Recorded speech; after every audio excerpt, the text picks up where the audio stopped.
BJP senior నాయకులు తులా ఉమా పార్టీని వీడే యోచనలో ఉన్నారు. అకస్మాత్తుగా వేములవాడ టికెట్ విషయంలో మార్పు చేయడంతో తులా ఉమా మనస్తాపానికి గురయ్యారు. నిన్న తీవ్ర మనోవేదనకు లోనయ్యారు. పార్టీ టికెట్ ఇచ్చి నామినేషన్ వేసే చివరి క్షణంలో మార్పు చేయడం ఏంటని ప్రశ్నించారు. కనీసం పార్టీ నేతల నుంచి సమాచారం కూడా ఇవ్వలేదన్నారు.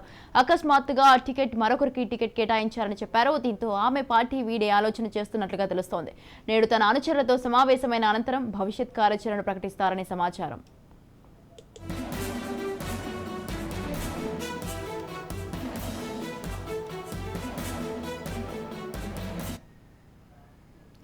రైట్, ఇదే విషయంపై పూర్తి సమాచారాన్ని అందించడానికి మా ప్రతినిధి ఫణిరాజ్ ఫోన్ లైన్ లో ఉన్నారు. ఫణిరాజ్, బీజేపీ సీనియర్ నాయకురాలైనటువంటి తులా ఉమా పార్టీని వీడే యోచనలో ఉన్నట్లు తెలుస్తుంది. దీనికి సంబంధించి మీ దగ్గర ఉన్న తాజా అప్డేట్స్ ఏంటి?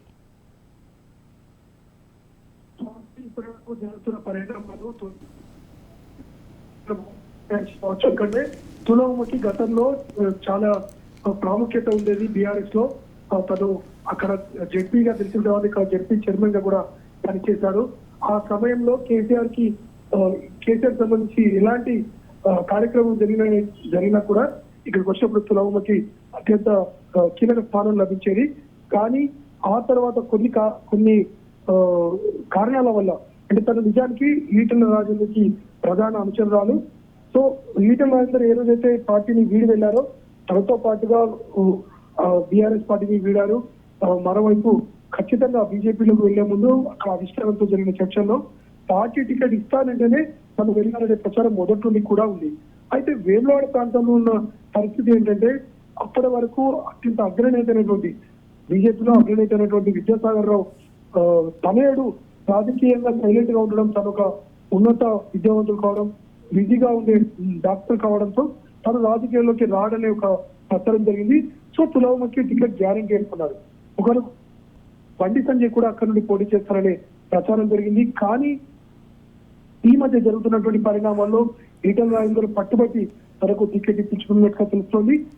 అయితే చివరి క్షణంలో మళ్ళీ వికాస్ రావు పేరు బయటకు రావడము, తన నామినేషన్ కి వెళ్లే సమయంలో బీఫామ్ ని తన పేరిట ఇచ్చి వికాస్ రావుని బీజేపీ అభ్యర్థిగా ప్రకటించడంతో తులా ఉమ తీవ్రంగా బాధపడ్డారు. ముందు కన్నీటి పర్యంతమయ్యారు. ఇక నెక్స్ట్ కనుక గమనిస్తే ఆది శ్రీనివాస్ ఎవరైతే కాంగ్రెస్ అభ్యర్థిగా పోటీ చేస్తున్నారో ఆది శ్రీనివాస్ స్వయంగా తులా ఉమని కలిశారు. తనని కాంగ్రెస్ పార్టీలోకి ఆహ్వానించారు.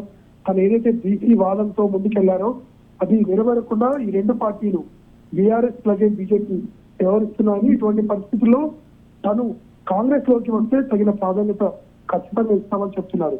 మరోవైపు తనతో పరిచయం ఉన్నటువంటి సిరిసిల్ల రాజన్న సిరిసిల్ల జిల్లా అధ్యక్షుడు బీఆర్ఎస్ అధ్యక్షుడు తోటగా ఎప్పటికెప్పటికి కలిశారు, తనతో చర్చించారు. ఖచ్చితంగా గతంలో ఎంత ప్రాధాన్యత ఇచ్చి తనకి ముఖ్యమైనటువంటి పదవి కట్టబెట్టామో అదే స్థాయిలో ప్రాధాన్యత ఇస్తామని పేర్కొన్నారు. ఎందుకంటే తులా ఉమ నిజానికి అక్కడ స్థానికురాలు కావడము, అక్కడి నుండి తన రాజకీయ ప్రస్థానం ప్రారంభించి స్థాయికి వెళ్ళడం జరిగింది. మరోవైపు తనకు ప్రజలతో సన్నిహిత సంబంధాలు ఉన్నాయి, అంటే గ్రౌండ్ లెవెల్లో తను ప్రజలతో కలిసి తిరుగుతుంది. సో ఇటువంటి నాయకురాల్ని బీజేపీ అవమానించిందనే వాదన ఇప్పుడు బలపడుతున్న నేపథ్యంలో బీజేపీ అభ్యర్థికి కూడా ఒక మెట్టు దిగినట్టుగా తెలుస్తోంది. తను కూడా తులా ఉమని ఆహ్వానించారు, తను ఒక సోదరు లాగా భావిస్తారని, తను బీజేపీ గెలుపు కృషి చేయాలని వికాస్ రావు కూడా కోరారు. సో ఓవరాల్ గా చూస్తే మాత్రం తులా ఉమ నిర్ణయం ఏదైతే ఉందో అది ఈ రోజు బయటపడే అవకాశం ఉంది. ఇప్పటి వరకు మాత్రం ఇంకా అంటే ఒకనొక సమయంలో మరి తనను అవమానించినటువంటి పార్టీని ఓడించే పని చేయాలనే ఒక ఉద్దేశంతో ఉన్నట్టుగా తెలుస్తుంది. కానీ ఎంత తన నిర్ణయం బయటపడ్డాకే తెలిసే అవకాశం ఉంటుంది. Right, thank you Phaniraj, thanks for the details.